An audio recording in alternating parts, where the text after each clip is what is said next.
Shake it off, baby girl, shake it off. Hello guys, Alexa here. Today we are going to be talking about listening to your body and why it is so important, as well as a couple of tips that I have for being able to actually effectively listen to the messages that it's trying to give you. So we're going to split up today's video into two different parts.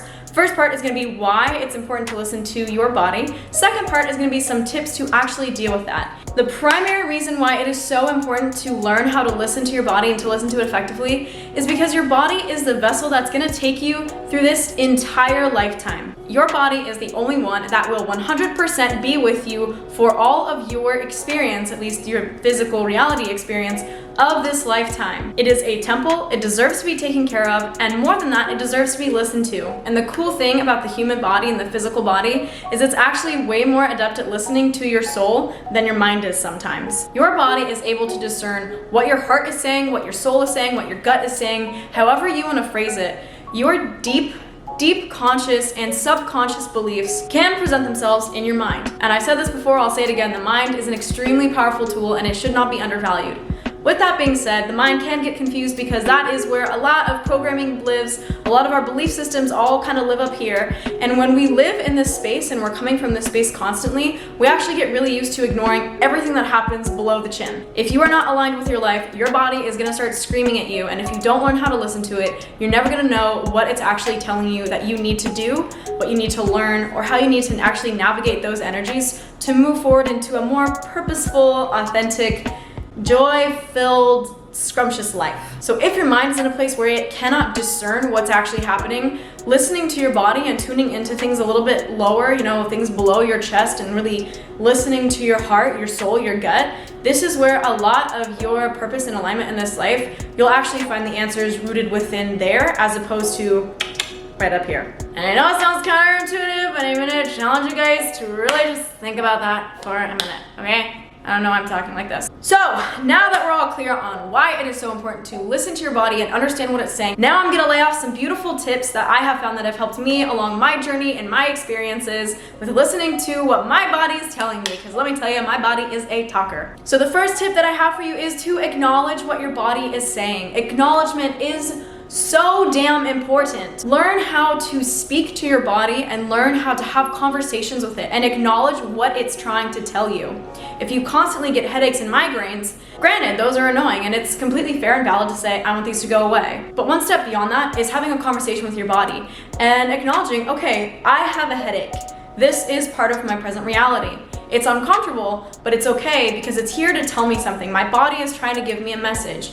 So at this point, you can empower yourself to ask your brain, your mind, your head, whatever's in pain, ask that piece of your body, what are you trying to tell me? What is the message you are trying to share with me? So notice the strange things that are going on with your body if you start noticing digestive issues, especially if radical shifts happen and you notice that they coincide with big emotional changes that are happening in your life, or even just changes with your physical reality, like moving can be a really big stressor on your body.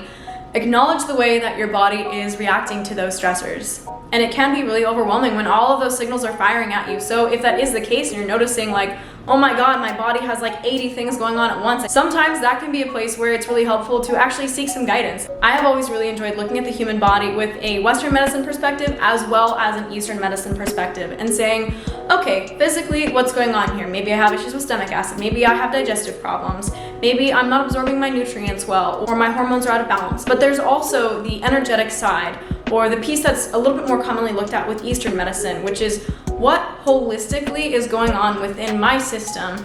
And these array of symptoms, can they all be traced down to one or two things that are presenting in multiple ways because my body is trying to tell me something? I had someone reach out and she was like, hey, I have all these issues. And she sent me like a list of all these problems her body was experiencing. And I looked at it and I said, okay, from Western medicine perspective, there's like 6 things going on here. But from an Eastern medicine perspective, they were all actually rooted in one single emotion that was coming up through the human body and expressing itself in a multitude of ways. So if you really want to get down to the root cause of what your body's trying to tell you, acknowledge what's going on with it and start a process of inquiry. Ask some questions. Just doing that process of acknowledgement and inquiry alone is such a powerful way to just start learning how to listen to what your body's saying instead of trying to speak over it all of the time. My second tip is to pay attention to your intake. What are you taking into your body? And this can be both physically, such as what kind of food are you taking in, what kind of music are you listening to, what kind of content are you absorbing on social media or television, etc. So anything that you're taking into your body, as well as from an energetic perspective. What kind of people are you hanging around? What kind of energies are you involved in? What kind of atmosphere have you created in your home? All the things that your body is intaking, just remember, it is processing so much information all the time. So be really attentive to the things that you're putting into your body. I found that certain frequencies of like music or binaural beats can be really, really impactful. For example, 741 hertz, which is really, really powerful for problem solving and awakening your intuition. 174 hertz, which is really phenomenal for stress reduction. And also 432 hertz, which I really, really like today. And this one is really powerful for connecting you with your heart chakra and can be also phenomenal for creating a little bit more emotional and mental clarity. The third tip that I have today is a little bit of an elaboration on number 2, but this is to spend time in nature. There is no better way to ground yourself into your own present body experience than to ground yourself into the earth on which you are standing. So if you have access to things outside, such as going for walks or going to the ocean, spending some time camping or sleeping under the stars, building a fire out in the middle of nowhere, these can all be really, really powerful, powerful tools to help ground you and guide your entire energy to shift from all focusing right here to dropping down lower into those lower chakras so that you can listen to them. If you live in a city or an area where it's a little bit harder to have access to nature, or you just find that you're a little bit more crunched on time, you can bring elements of nature into your own home and find a lot of power through that in and of itself. A couple ideas are, again, working with fire, such as like lighting a candle if you have a fireplace, lighting your fireplace. Spending time in water, such as intentionally enjoying a long shower or taking a really, really nice therapeutic bath. Or even when you're just doing the dishes, having a level of focus with what you're doing and recognizing that as the water washes over your hands, you're allowing it to cleanse you, and you are intentionally, again, intentionality is so powerful, intentionally connecting to the water and what that natural element feels like. You can also, if you're like me and enjoy crystals, feel free to adorn your house with adorn your house with crystals. If you are like me, you can also adorn your house. Oh my God, I do it again. If you're like me, you can also adorn your house with crystals and really just enjoy all the vibrational energy that you can suck out of those bad boys. And this brings me to my final 2 tips for understanding what your body is trying to tell you when it is speaking. So the first one here is something that my coach actually has taught me that she does, and it's a little bit unorthodox, but I think it's actually extremely powerful. And this is the power of leaning. So when we look at what our body wants from an energetic perspective, there are things in this world that are naturally expansive for us, and they cause us to want to open up, move towards things, again, expanding. And there are experiences in this world that will make us want to contract or withdraw, close in, shy away from things. Typically speaking, your body is so intelligent at what it is open to receiving and what it is closed to receiving. So let's say that I have 2 options and I'm weighing which one do I want to go for. The practice that's really powerful here is to close your eyes, really try to center yourself. If you want to cross your hands around your chest, if that feels right, which for me it does right now, to do so. And then ask yourself, or picture, envision, whatever these 2 things you're deciding between. So we'll do something simple. Let's say you're at dinner and you're deciding, do I want steak or a salad? And I picture salad right in front of me. If I notice my body starting to lean forward, that's actually a pretty strong indicator that that's possibly something my body wants. Do the same thing, but this time I'm visualizing steak.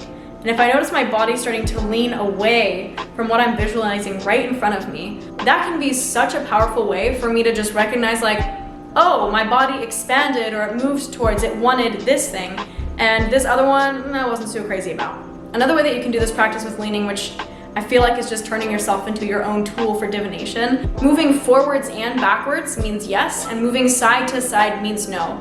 So for a lot of us, when we close our eyes and we try to balance ourselves naturally, we're gonna find that we're leaning one way or another. So another way that you can do this practice, if it's not something that you can really visualize, like let's, for example, say, oh, do I wanna move to this city or this city? You can close your eyes and think about one city, or even say like moving to X, let's say Alaska, moving to Alaska. If you find that your body starts shifting side to side and you've already established intuitively like that's kind of a no for you, then take that energy and listen to that and say, okay, something about this is not resonating with me. And then let's say there's another place you're looking at, like Florida. You close your eyes and you say, okay, how about Florida? And you start leaning forwards and backwards as you're trying to stabilize. That can be a really powerful tool for understanding what your intuition is saying as opposed to just what your mind is saying. Because your mind is not going to control the way that you're trying to balance in the same way that your body is naturally, inherently trying to balance itself and trying to balance the energy that is surrounding you, that's moving through you at that exact time. So the second tip, which is kind of a lead off of this one, comes actually from the power of sound. One way that you can distinguish when your mind is talking to you is that your mind sounds like words. We are trained to speak in tongues, certain languages. So if you say, oh, I should do this, and you say, like you feel yourself saying yes, that doesn't mean that it's a yes, that doesn't mean that it's a no, that just means that your mind is interpreting yes. The challenge here is to recognize, what does the energy feel like? And again, this can be explained by contraction versus expansion. And another way that you can think about this, and this is why I like to create this as a separate tip, is to notice, what does it sound like? What do you hear when you ask yourself about this situation? Do you hear a resounding mm-hmm? Or do you hear a resounding mm-mm? And those two sounds have very, very, very different energetic connotations for you. When you're listening to your intuition, you are not trying to listen to what this is saying. You're trying to listen to what this is saying. You're trying to listen to what your body is saying. And energy does not just speak one language. Energy speaks every language. Energy is a ubiquitous thing that all of us experience. Like, they always say everyone laughs in the same language. This energy that you're trying to interpret with your mind is side-skirting the importance of listening to it from an energetic perspective. And this last one is kind of just like a little side add-on, but I do think it's really important, so I want to address it. And that's to not be afraid to learn from your body and to learn from your experiences. You are not here to be a perfectionist. Your body is not always going to be 150,000% consistent with its messages. So do not, and I repeat, do not expect for your body to tell you the exact same thing every time. This is part of the power of developing a relationship with your body and learning how to listen to it, because what it wants one day is not necessarily what it's going to want the next day. Just because you woke up on a Tuesday morning and were craving a chicken salad does not mean that when you wake up on Thursday morning, you're gonna be craving a chicken salad. I love the idea of making your body your best friend, or having a relationship with your body. I'll give you an example. Think about your best friend in the world. Does this person always want to go to the same cafe, always want to wear the exact same outfit, always want to go meet the same people, go to the same bar, drink the same kind of coffee? Odds are no.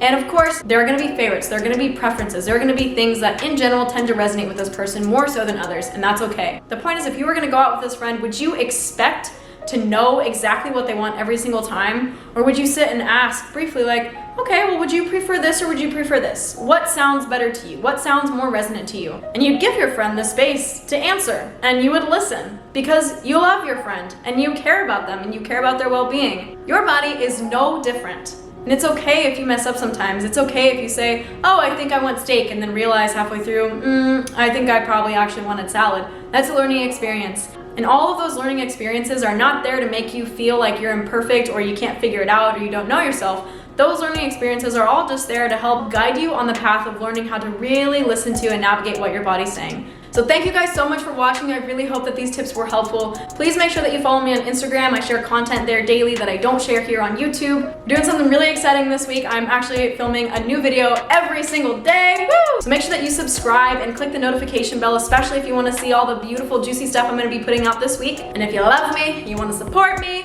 go ahead and give a thumbs up on this video, comment below, interact with me on Instagram. I fucking love talking to you guys and I love hearing what you have to say, so make sure that you share it. I hope you guys have a phenomenal rest of your day, and I will see you for the next video.